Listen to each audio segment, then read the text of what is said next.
Eu hoje estou trazendo como cidadão brasileiro, com muita alegria de ver a nova geração ter ido à rua com o propósito de reivindicar o direito que todos nós brasileiros temos de que nós devemos ser governados sob a égide da lei, em respeito à Constituição e a tudo aquilo que o administrador público tem a obrigação de fazer.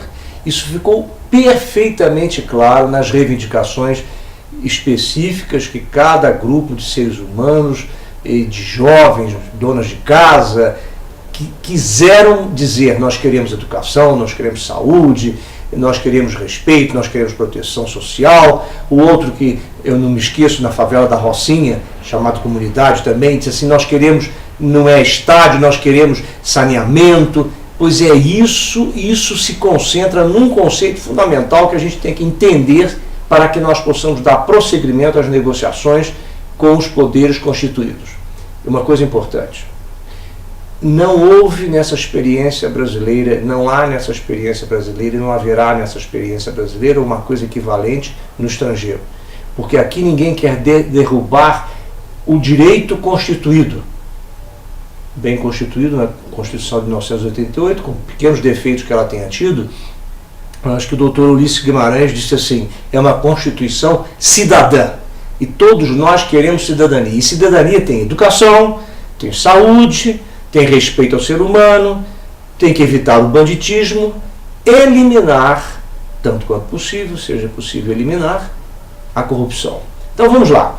Eu quero chamar a atenção para que os próximos movimentos sociais, os próximos movimentos dentro das redes sociais, todo mundo pense que educação, saúde, transporte, mobilidade urbana, conforto no transporte, racionalidade do transporte dentro das áreas urbanas, em pontos de ônibus, intervalos, associação de ônibus com micro-ônibus, com táxi-lotação, com metrô, isso tudo tem muita engenharia no meio, e tem muita administração, e tem que botar muita inteligência para funcionar.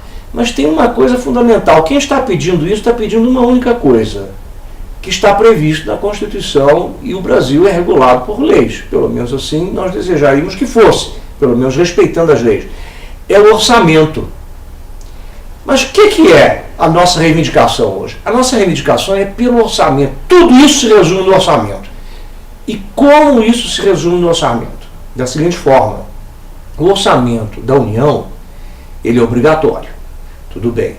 O Executivo propõe ao Legislativo, o Legislativo faz análise, faz as emendas de deputados, de senadores, que eles têm direito de fazer isso, na medida em que eles se dizem representantes do povo, eles têm direito de dizer: a minha área, a minha região tem o seu quinhão também, nós também temos projetos. Não questionamos isso. Nós questionamos uma coisa que está errada dentro da legislação brasileira. É que o orçamento, ele não é integralmente mandatório. Em outras palavras, o Executivo tem que respeitar o orçamento no sentido de que, se foi dado para a educação, suponhamos, 1 bilhão e 800 milhões, ele vai ter que aplicar esse 1 bilhão e 800 milhões para a educação, mas não necessariamente, ele pode só aplicar 700 milhões. Ou seja, nós estamos reclamando falta de aplicação porque o orçamento não é mandatório. Porque se fosse mandatório, a coisa seria assim: tanto para a educação, e o governo tem que se virar em 12 meses de aplicar aquilo para a educação. Não quer dizer que ele vai ser bem sucedido administrativamente. Não quer dizer que os estados venham a ser bem sucedidos, e os municípios também, mas que a obrigação tem que ser feita. Então a nossa reivindicação número 1, para discutir com o Legislativo e discutir com o Executivo, independente se a gente gosta ou não gosta, acredita ou não acredita na representatividade desse Legislativo que aí está, porque eu não acredito, mas é com eles que a gente tem que discutir nesse momento. E eles afinaram. Ou vocês acham que eles não afinaram? Vocês acham que a PEC 37 foi rejeitada por obra e graça da inteligência, da honestidade, da clareza de espírito daqueles que estão lá dentro, ou porque eles afinaram? Eles afinaram, mas não importa que afinem. O que importa é que a lei seja mudada e o orçamento seja mandatório integralmente. Tem que aplicar e não pode separar dinheiro e educação para fazer superávit primário. É isso. Porque eles não fazem superávit primário da corrupção. Existe um trabalho, que agora não me lembro o nome, de um procurador da União, em que ele demonstrou que o índice de corrupção por obras públicas é na ordem de 20%. Quer dizer, por que não faz superávit primário dos 20% da corrupção? Mas como que vai fazer superávit primário de 20% da corrupção se os partidos aparelharam o Estado? Veja só, o PSDB acusa o PT de aparelhar o Estado. E é bem verdade, aparelhou. Mas o PSDB não difere, não, porque o mensalão começou aqui. Eu moro em Minas Gerais, não sou de Minas Gerais, mas moro aqui. O mensalão começou aqui, em cima do dinheiro do funcionário público do Estado de Minas Gerais, no Instituto de Previdência Social. Sumiu o dinheiro. A história começou aqui. Todo mundo agora já sabe disso, ou talvez não soubesse dessa relação. O importante é o seguinte: primeiro item, se a gente quer que a verba seja aplicada na educação, na saúde, na segurança social, nas prisões, corretamente, se acredita que os bandidos têm alguma recuperação possível, nos ambientes mais pobres, produzindo praças públicas, colocando objetos de esporte para meninada, entendeu? Fazendo uma quadra de tênis ou de basquete, conforme o tamanho do espaço, que exige inteligência, administração, entendeu? Aí, nesses espaços, deveriam ser colocados o programa Minha Casa Minha Vida também, porque tem que resolver esses problemas, entendeu? Então, se você quer isso, a tua reivindicação é: vamos modificar a lei, fazer o orçamento mandatório. Ou seja, o executivo estadual, municipal e o federal lá em cima, eles têm que cumprir 100%.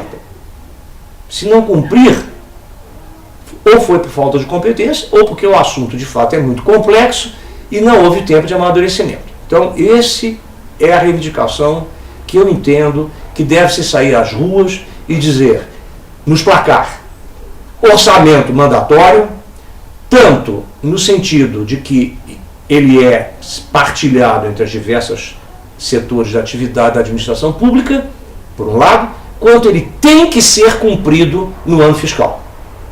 Então não tem essa história de fazer o superávit primário, porque sempre eles vão fazer o superávit primário em cima das coisas do povo. E vocês vão dizer o seguinte: bom, mas é bem verdade que a gente tem que fazer justiça. No governo do PSDB começou uma parte da história de dar apoio às classes mais pobres, com aquela política do gás, do pagamento do gás. Depois o PT melhorou brutalmente o conceito, ampliando para o Bolsa Família, assim por diante, que pesa a contestação de algumas pessoas. Contestação essa que, do ponto de vista estatístico, não funciona. Se o governo acertar 80% num programa, qualquer pessoa que mexe com ciência, como eu, sabe que um acerto de 80% num ambiente que é estatístico, é probabilístico, é um acerto muito grande. Então, erro de 20% é tolerável. Erro não é corrupção. Erro é a dificuldade de lidar com o mundo real. E o mundo real é complexo. Não nos enganemos em relação a isso. Nós não estamos pedindo a perfeição. Mas eu entendo que o povo tem que bater na porta do Congresso e dizer: nós queremos uma mudança da legislação federal e que o orçamento seja mandatório. Isto é a reivindicação que, no meu entender, sintetiza, de um ponto de vista lógico e operacional e até jurídico, tudo que foi reclamado até agora. Bom, sobra uma questão, que é a questão da corrupção. A história aí é um pouco complicada.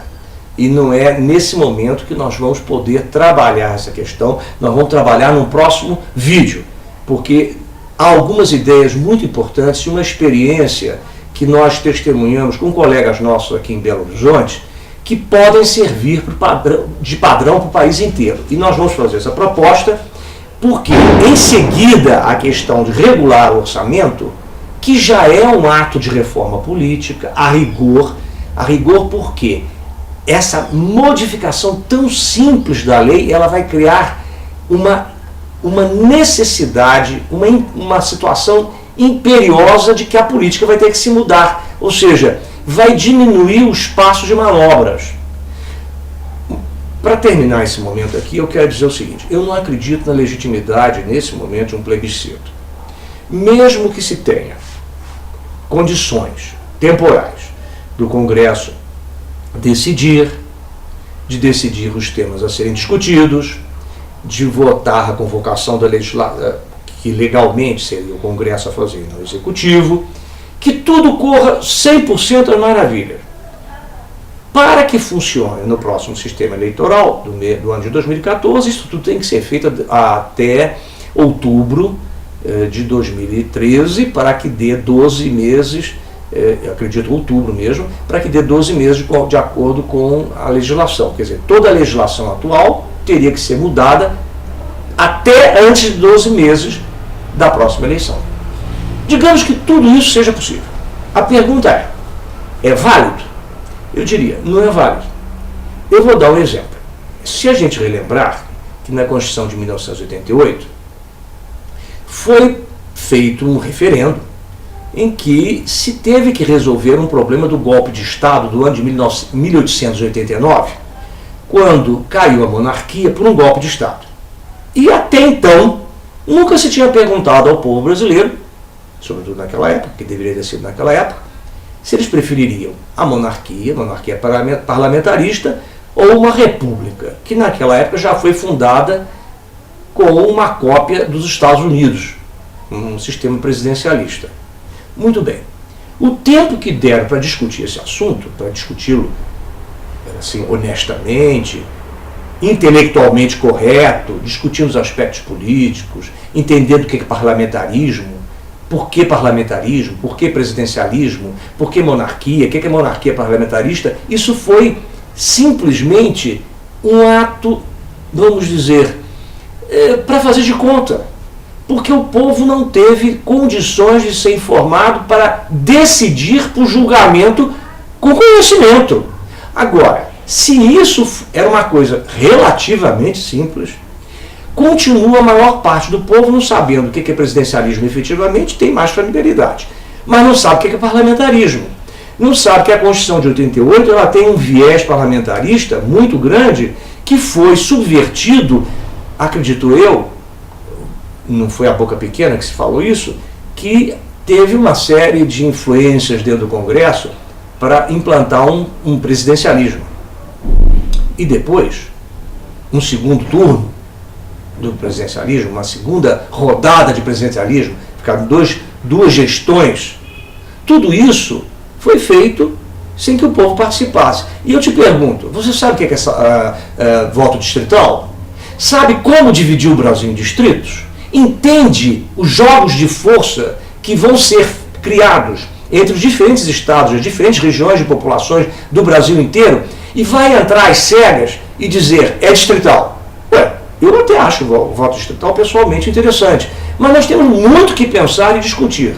Não é hora, é precipitado, e nós temos que tomar ações usando o próprio processo constitucional, a legislação constitucional e a legislação civil e correspondente que exista, porque nós corrigiremos agora já diversos problemas dentro desse sistema de representação, que, no meu entender, não representa, não. Eu não estou dizendo que ele preste. Eu estou dizendo, nós não podemos ir de afogadilho tomando decisões às cegas. Nós precisamos resolver com os instrumentos que nós temos aqui agora. Primeiro modificar a maneira do orçamento. Segundo, nós temos meios e podemos desenvolver esses meios por ações de administração e de colaboração entre a população e a administração pública para resolver a questão da corrupção pelo evitar o problema. Já que eu não acredito na punição. A punição não resolve. E mesmo que puna, não quer dizer que recupere o dinheiro. Ou seja, nós temos uma modificação importante a ser feita no Brasil dentro desta legislação em vigor. E isso pode durar 2 anos a 3 anos. Se não for nas eleições de 2014, qual é o problema? Não é um drama. Não é um absurdo. Desde que a gente faça essas decisões agora. Então, a minha proposta é que nas redes sociais se discuta essa questão do orçamento e que a gente se predisponha no Brasil dizer: nós queremos um orçamento mandatório. E mais ainda, para fechar, nós vamos precisar ter contas públicas visíveis pela internet, que qualquer pessoa possa entrar.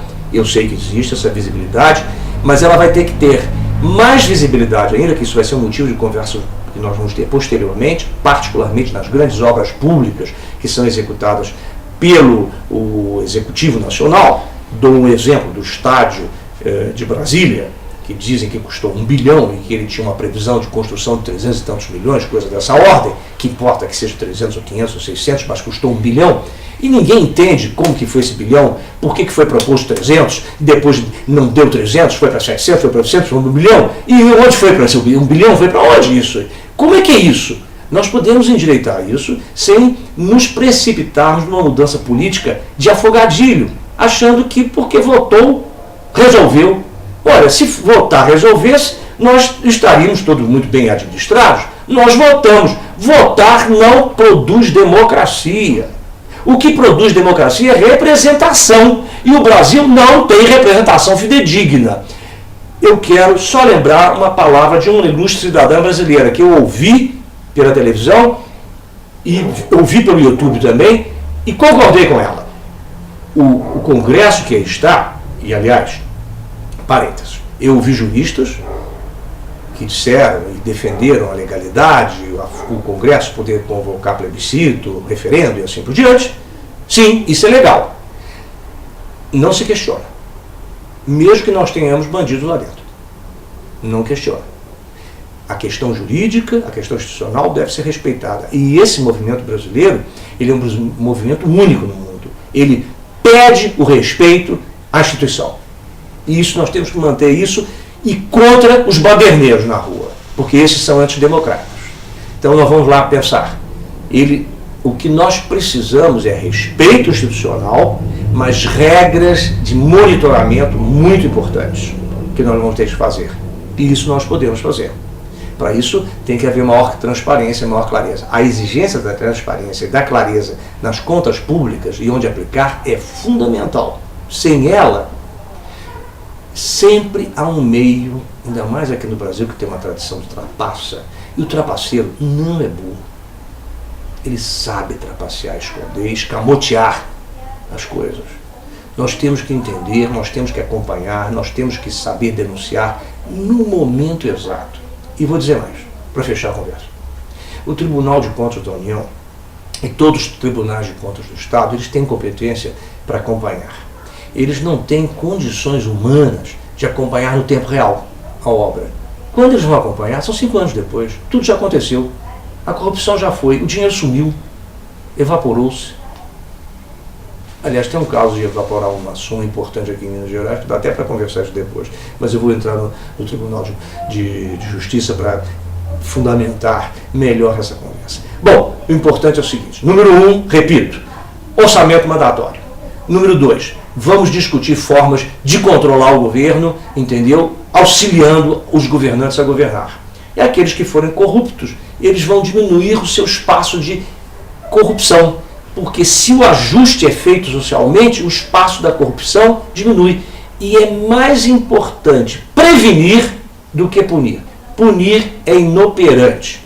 Prevenir é que é bom. É isso que eu tenho a dizer. Eu espero que isso vá para as redes, que se discuta e isso vá para a rua, todo mundo levantando placas e mostrando que nós queremos ordenar o Brasil. E isso, no meu entender, sintetiza tudo o que foi pedido por todo mundo. Sintetiza, seguramente que sintetiza, porque o foco do que foi pedido, no nosso entender, e não é só do nosso entender pessoal, não, é de muita gente boa, que entende economia, assim por diante, está em cima do cumprimento do orçamento. Tá aí, valeu, até a volta.